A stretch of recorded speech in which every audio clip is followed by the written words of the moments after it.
Well, it's Tuesday, and you all know what that means. Well, for those who are Stardom fanatics, as you probably know right about now, they just had, of course, one of 2 days of their new blood shows.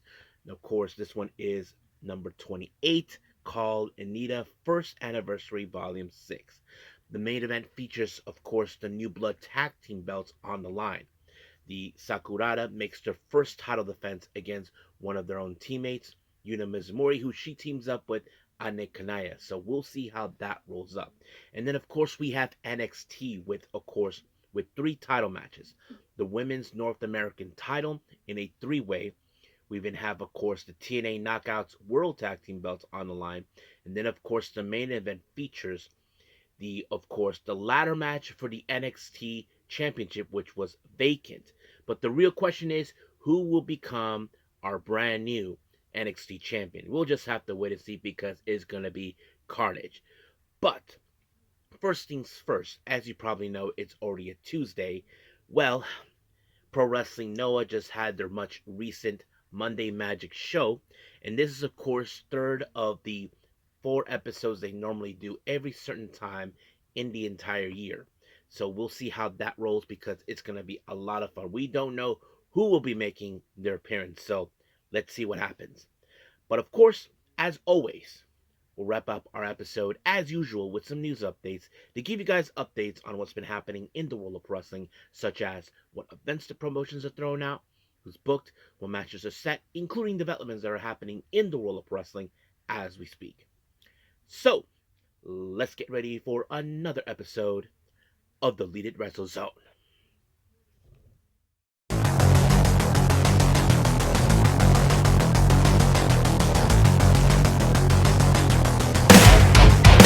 Are you ready? Get up, get up! Get up, get up! Get up, get up! Get up, get up! Get up, get up! Get up, get up! Hey everyone, welcome to Deleted Wrestle Zone, all things that is pro wrestling with AEW, NXT, New Japan Pro Wrestling, TNA, the National Wrestling Alliance, various promotions, wrestlers, matches, and championships. I am your host, J-Rod here. So, if you are new to the channel, welcome.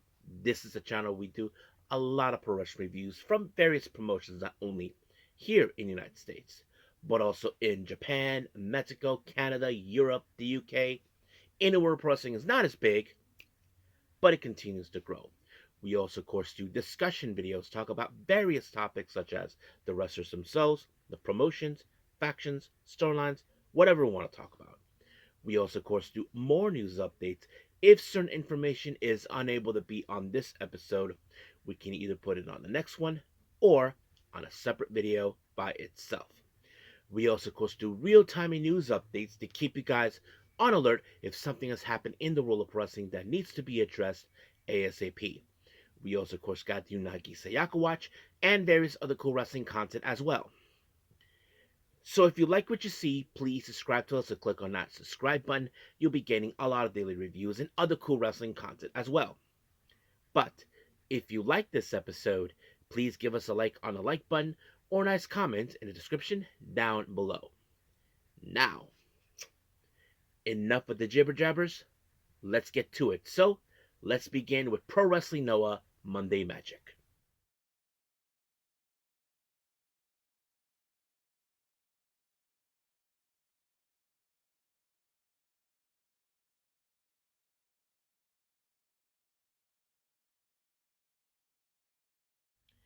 Okay, Pro Wrestling Noah Monday Magic Rising Sun season. We're now in episode 3, and this just recently happened this past Monday on February 2nd. And of course, the same venue as always in Shinjuku Face. Now, our first match is a three-way. We have Atsushi Kotoge versus Dragon Bane versus the current GHC Junior Heavyweight Champion Amakusa. So basically, anything could happen in this matter because, of course, we'll see two guys will team up to get one guy until the alliance is temporarily dissolved, and we'll repeat the same process. But these guys, not to mention, they are talented.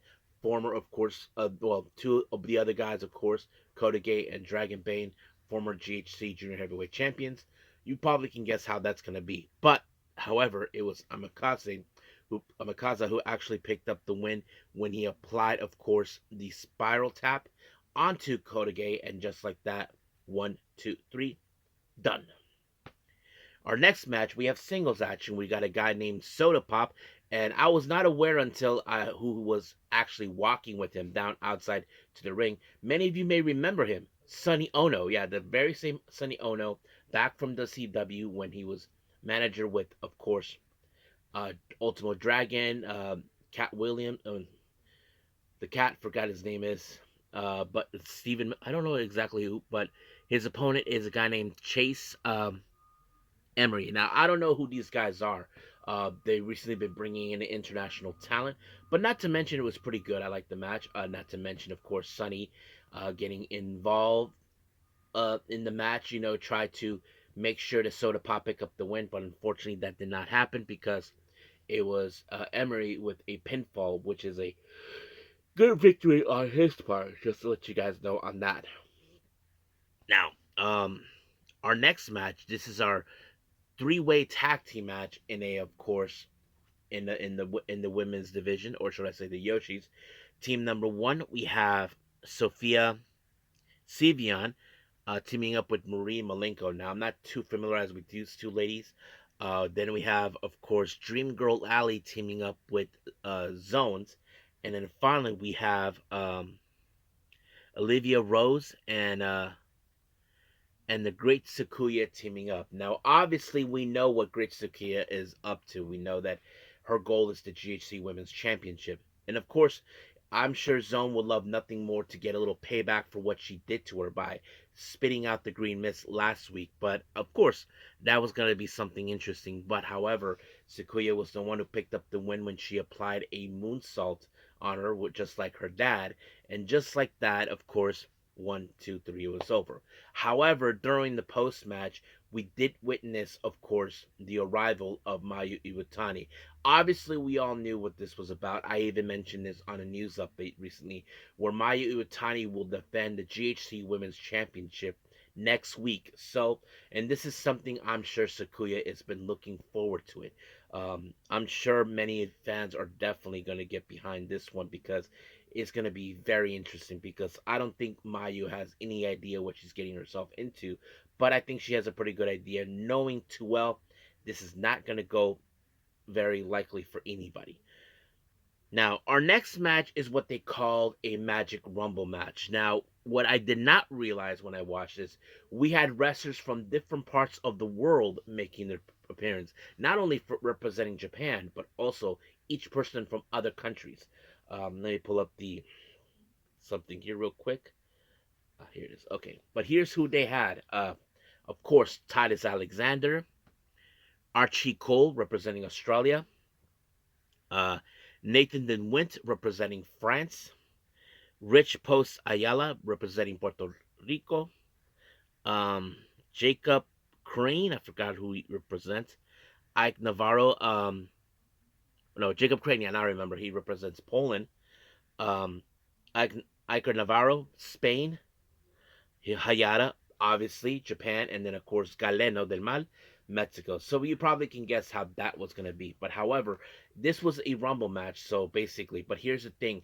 The last two remaining will be facing off in either submission or pinfall. But this is how exactly it goes in the whole thing. Um, Jacob Crane got eliminated, and then, of course, we had Nathan DeWint um, eliminated. Then Rich Port Araya, then Galeno, then Iker Navarro, Hayata, and then finally Archie Cole. But Archie Cole lost to Titus Alexander when he applied the big ugly onto him, and just like that, 1, 2, 3, it was over. However, while Titus Alexander was making his way out, he was attacked by the Mummy. Now, many of you may not know this reference about it. Now, I'm not talking about the Mummy or anything like that. There is a thing with the Mummy reference that was used. This was used as a way to say a mysterious wrestler is going to make an initial attack. It has been done before in the early times of Monday Magic. And the person that made the initial attack, well, it was Masato Tanaka. So obviously I did report it, of course, that Tyler Alexander will defend the GHC Hardcore title against Masato Tanaka. So it's already been decided. So as I mentioned, the GHC Women's title will be defended next week, along with, of course, the GHC Hardcore belt.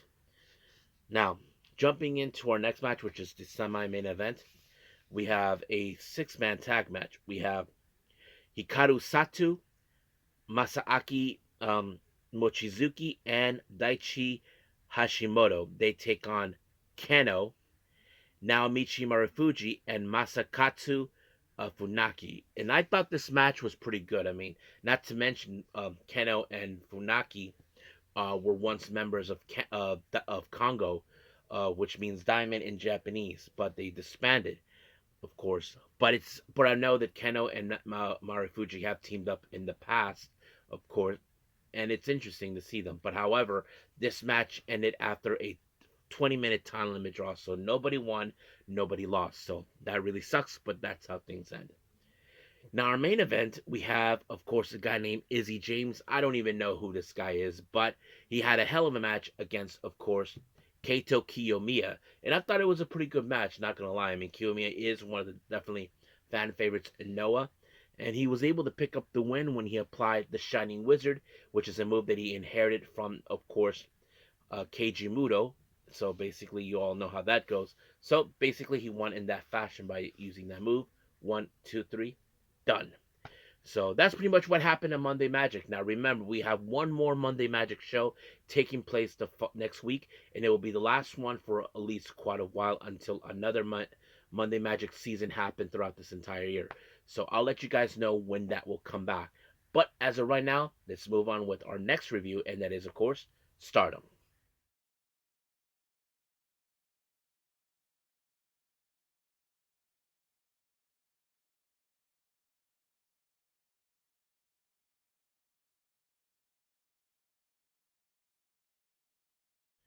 Okay, Stardom.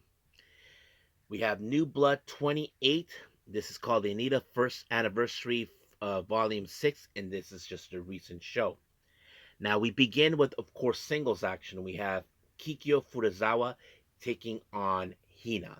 Now, of course, obviously, we know, of course, Hina has more experience, not to mention her judo background always plays out pretty well. Of course, Furuzawa, I have to say, I've always been impressed by her skills. I mean, she does have a bit of the technical aspects that kind of fits in with God's Eye, but I'm not sure if she has any desire to join. I mean, what do you guys think? You tell me about that part. But however, it was a pretty good match. But unfortunately, this match ended with Hina. I'm not sure what it was, but it looked more like a modified version of the STF. But just like that, Furuzawa had no choice but to tap out. And just like that, Hina picked up the victory. Our next match, we have a three-way. We have Azusa Inaba versus Kiyoka Kotatsu versus Yuri Ham. Obviously, nothing too special about this match, because, of course, they all came from different units. Azusa representing Hate, Kotatsu Gadzai, and then, of course, Yuria with Stars. But this match ended with, of course, with Inaba picking up a win onto Yuria, and just like that, 1, 2, 3, it was completely over. Next match, we have the ladies coming from, of course, Ice Ribbon, and they are in fact sisters. We have Mohe Hiro and, of course, her sister Masahiro. They take on God's Eye members, Rane Agami and Tomoka Inaba. Obviously, we all know that Inaba and Tomoka and Rana, in fact, are a tag team. They've often teamed up themselves. But it's interesting to see two rookies are in fact sisters making their appearances here from Ice Ribbon. I mean, I did review Ice Ribbon recently, of course, if you guys hadn't forgotten. But however, I had a feeling this match was going to go in favor of what God's Eye. But it was, of course, Rane Agami with an armbar onto um, Mohe, and just like that, one. I mean, she just tapped out. My bad. She just tapped out. Rane Agami picked up the victory. Our next match, we have Miran teaming up with Nanami Hatano. Many of you may know this. Manami is in fact a member of God's Eye, but we haven't seen her for quite some time. But it's interesting to see this team up as well. And Miran, I haven't seen it for quite some time as well. I mean, I haven't reviewed any of the Diana shows. The last thing I remember, Miran took some time off because she was working on her education. And many of you may not know this. Miran was the one who called Rena a shitty old hack, and of course, Rena got embarrassed because at the time, Miran was only 12 years old when she said it, and I think Rena was about what 16, and it's kind of funny that that happened. But the match itself was pretty good. I wasn't expecting a whole lot. I mean, I know that Manami is determined to rise up to the occasion, but unfortunately, this match didn't go anywhere fast because it ended in a 15-minute time limit draw, and just like that, it was completely over. Now, our next match, as you know, we've been seeing the war between both EXV and Mi Vida Loca rages on, but this time representing EXV, we have Xena, and representing Mi Vida Loca, Akira Kodagani. So basically, Kodagani is determined to prove herself regardless of anything, and just like that.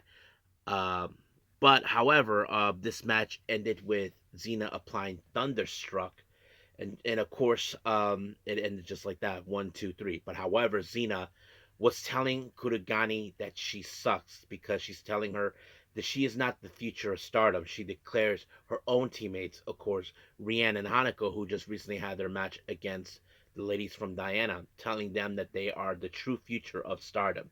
And of course, Kuragani probably will not take that kindly from her, but it is what it is. Now, our main event is the New Blood Tag Team belt.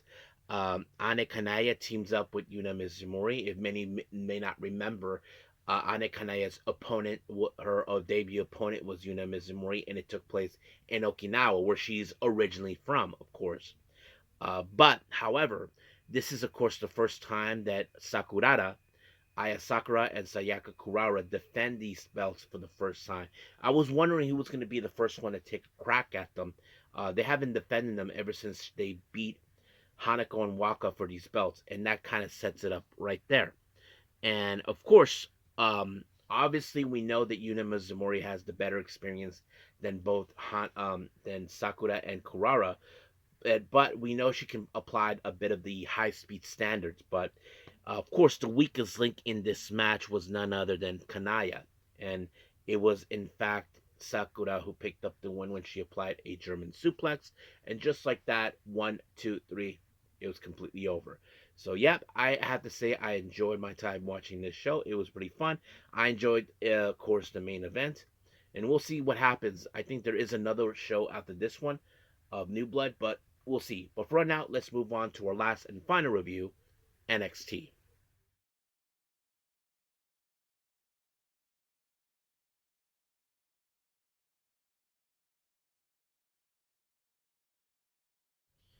Okay, final review, NXT.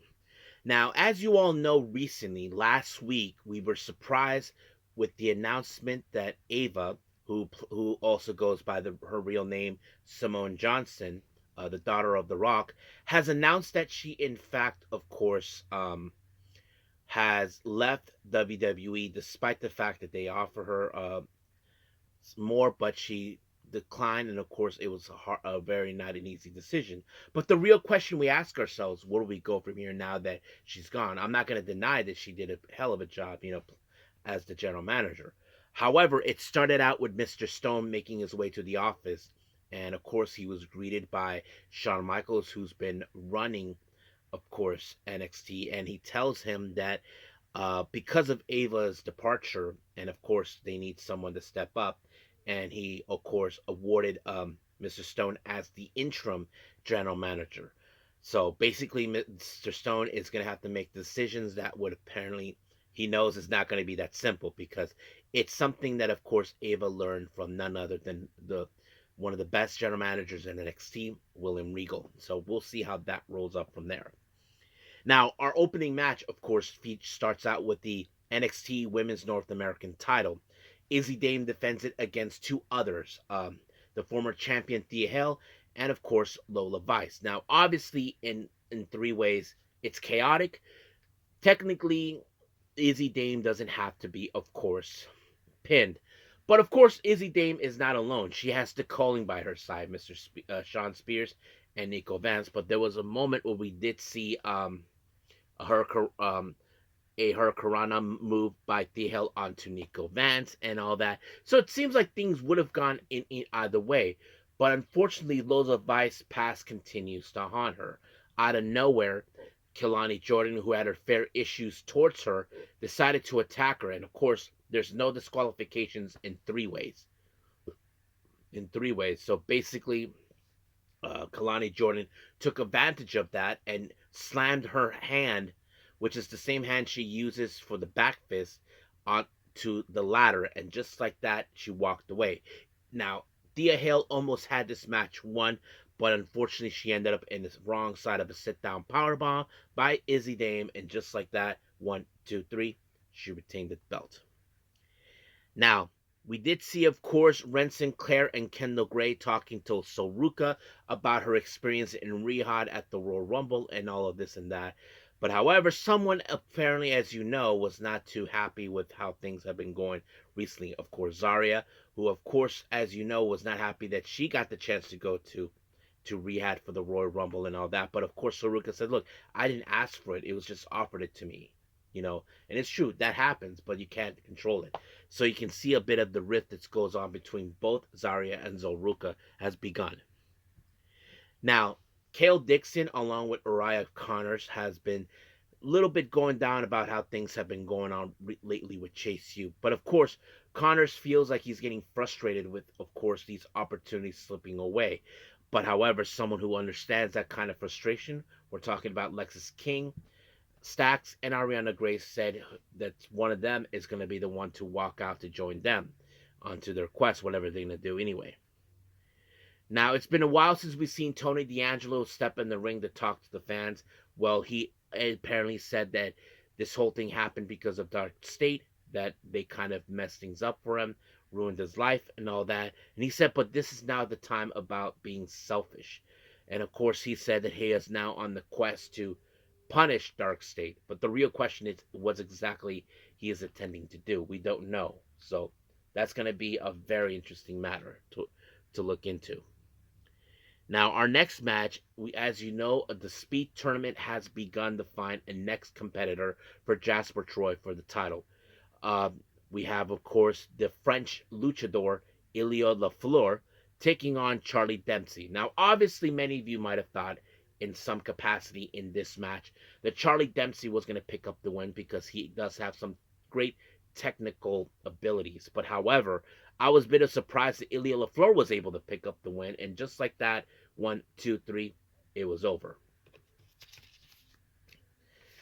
Now, we did see an interview with Kellen Kincaid talking to Joe Hendry. Now, Joe Hendry said, as you all know, he's involved in the ladder match for the vacancy of the NXT Championship. Now, Joe Hendry was willing to admit, yes, I'm not 100%. I'm beat up. I'm bruised after what I went through with Vanity Project, Kiana Carver, all of that. So he's willing to admit what happened. But however, he said, it will not stop me to accomplish my goals. I didn't come here just to sing and dance for everyone. I also came here to win championship gold. And of course, NXT Championship is on his bingo card. But the real question I think all of us are going to say, can he pull it off? Well, people always say, always believe. And that's one of the things we're going to have to wait and see. Now, our next match is for the TNA Knockouts World Tag Team Belts. The Elegant Brands, Heather and M, defended against, of course, Soruka and Zarya. But however, we have been seeing some, how do I say, disdain from each other recently. Things have not been going well for both Zarya and Soruka recently, dating back all the way to Genesis. And that kind of sets it up right there for everyone. But however, we did see moments where Zarya did not want to tag in Soruka until she had no other choice.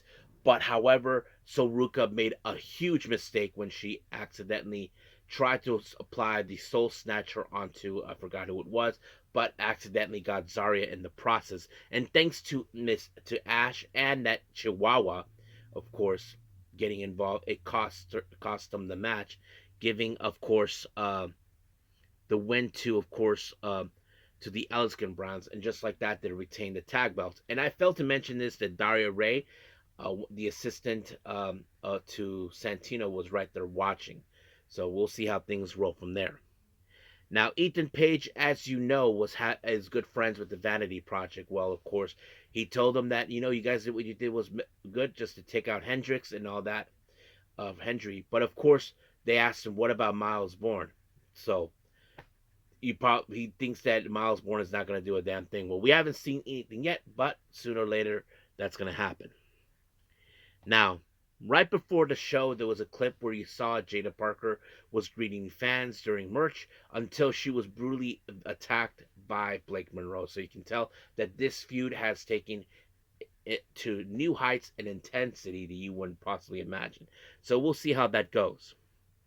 Now, our next match, we have Stax and Lexis King teaming up. They take on Chase Hughes, Uriah Connor, and Kale Dixon. Now, things seem like it started out pretty well until things are starting to go wrong. Until, of course, Lexis King applied the coordination onto Dixon, and just like that, 1, 2, 3 was over. However, Uriah Connors just left Chase View in the dust, walked away with both, of course, with Stax and Lexis King along with Arya. But we did see those guys later on show up because they run into Charlie Dempsey while he was talking to Ren Sinclair and Kendall Gray. Well, as you all know, recently they've been trying to recruit him, but the answer we haven't heard yet. Will he go? We don't know. So we'll see where that goes later. Now, Fatal Influence, more specifically, Jay-Z Jane showed up and all that, talked about the Rumble, until, of course, now, as you know, it became a feeding frenzy over the fact now that it's hunting season for Jay-Z Jane. Zarya comes out. She wants the NXT Women's Championship. Ren Sinclair and Kendall Gray as well, and so is Ruka. But however, Mr. Stone decided to have a bit of a number one contenders or something that will take place next week. So I have to say, a smart decision on his first day as interim general manager. So we'll see what goes from there. Now, we did see an interview with Kalani Jordan. Kelly Kincaid wanted to get to the bottom of this whole thing. Well, I can tell you that Kalani Jordan was extremely happy with what she did, breaking Lola Vice's hand. So, but however, I'm sure Lola Vice is not going to take this kindly. Sooner or later, the old saying goes, payback's a biatch. Now, our main event is the NXT Championship in a ladder match, which has been vacant. As you all know, Obafemi made the shocking, surprising move where he just left the belt in the middle of the ring. But the real question is, who is going to be a champion? Now, we have been seeing people left and right that wants to be involved in this ladder match. Now, here's who we have. We have Ricky Saints, Shawn Legacy, Dion Lennox, Jackson Drake, Shala Hill, Kiana Carver, and Joe Hendry. Now, of course, the bigger issue, the bigger threat here was Kiana Carver. As you know, he's been causing all kinds of carnage, all kinds of hell. But if you guys saw what he did, what happened, of course, we did see, Kiana Carver got stacked with a bunch of ladders, like keep them down. What also was surprising is Shala Hill used a broken ladder and he used it on stilts, and it was like, what the hell? I'd expect this, but yes, everything was going crazy little by little, try to see who's going to walk out as the winner. But surprisingly, it was say his name and he appears. I believe in Joe Hendry. Yep, he is our brand new NXT champion, and he finally got his goal. So now that he's the new NXT champion, we will see what happens, because as he should know right about now, he has a huge target on its back. So we'll see what happens next week. But as of right now, let's move on with our last and final thing, news updates.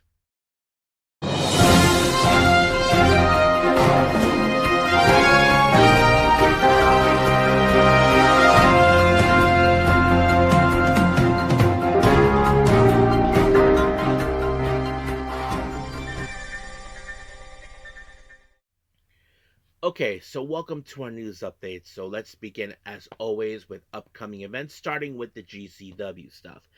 As you know, on the 15th of February, a day after Valentine's Day, they'll be making their way to Phoenix, Arizona for Holy Smokes. So, if anybody from Phoenix, Arizona, any of my subscribers, hopefully you got your tickets to go see the show. They did announce that the GCW World title will be on the line.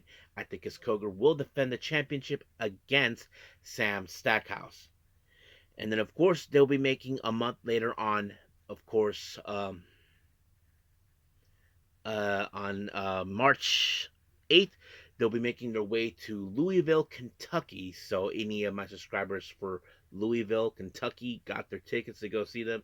Well, have fun because this one it was announced that the GCW Ultraviolet Championship will be on the line. Otis Cogar, yeah, he is related to Atticus, his brother, will defend the championship against Reed Bentley. Then, of course, we have the Bloodsport 15 event in Las Vegas on the 17th. They just announced Masashi Takeda will be there. He's very crazy, and he's going to have a lot of fun on this one. And then, of course, more names have been added for the MDK Fight Club, also on the 17th in Las Vegas. They announced Mr. Danger and Viperous, so that's going to be a lot of fun. Now, as you know, this coming Thursday, we have the Global Wars where Ring of Honor will collaborate with Metroplex Wrestling on the 5th of February. It was announced that the ROH Pure title will be defended in a proving ground match. Lee Moriarty will take on a guy named Exodus Prime. I have seen him before. He appeared in Wrestling Revolver. Now, speaking of Wrestling Revolver, they also have a show this coming Thursday too. The Revolver World Championship will be defended. Myron Reed, who is the current champion, will defend it against the Monster Kroll. And then, of course, as you know, there's going to be the 2-day event for JCW and GCW, the Jersey J Cup, on the 7th. They announced it on night 2, which is February 7th. They announced the return of the Jersey Lotto. So I don't know exactly what the hell it is. I hope I get a chance to see that. Now, I don't follow this promotion that much, but I feel like I want to make an announcement. There's a promotion called ETU Wrestling, which is out in the East Coast. Called By Any Means. It's going to happen on the 23rd of February. They just announced the key to the East Championship. Mike Santana, who is the current champion, will defend it against, of course, Minoru Suzuki, which is going to be a lot of fun. Now, as you know, we had the double show taking place by Canadian promotion Maple Leaf Pro, Global Wars Canada with Ring of Honor on the 27th of March, and then the Uprising on the 28th. It was announced, of course, the founding member of the Dark Order, Stu Grayson, will be involved, which is going to be a lot of fun. Now to some developments here. Shane Haste was announced. This was reported by Fightful Select that he announced that he is now a free agent. So basically, he's no longer with New Japan Pro Wrestling anymore. Now, many of you may know this guy, Akira, the Death Samurai. Well, he just been announced. He just put on his social media that he is now available for booking. So if any promotions in your general area are interesting in having them show up and appear, go to your local promoter. And his email is, of course, theakiraway@gmail.com. Now, let me repeat that again. theakiraway@gmail.com. Now, Sareee, as you know, will have their upcoming Sareeism celebrating 15 years of her career, which is very long. And she had something to say regarding about that. So let me pull that up for all of you. And she said, it's going to happen on March 22nd in Yokohama Budokan. It's going to be a big show. I don't want it just to be a culmination of everything I am. I want to show what's next. On the next card, I think I can surprise everyone. Absolutely have to make a huge success, of course. I'm aiming for a full house and complete sellout. So, yes. Nothing compared like Unagi, who always has ambitions to go big, but she is hoping she can pull it off. And that's something that it's clear because she's not just trying to say, yes, I'm celebrating my anniversary. I want people to be there, like have fun. I want to do something that will surprise people. And that's something very good out of her. So I think that's pretty much it what we have. So let's call it a day. Okay, so I hope everybody enjoys this episode. Coming up, as you probably know, I mentioned there is going to be another Stardom show with the new blood again. So it's going to be fun. But we also got Evolve. We'll see how things progress with them. And not to mention, of course, we have AEW Dynamite. It's going to be insane what's going to happen. So stay tuned for that. So that's going to be our primary goal right there. But as of right now, I will say this, that I will see you guys in the next DWZ time, same DWZ channel. I must bid all of you adieu. So, goodbye, and have a nice day. Bang.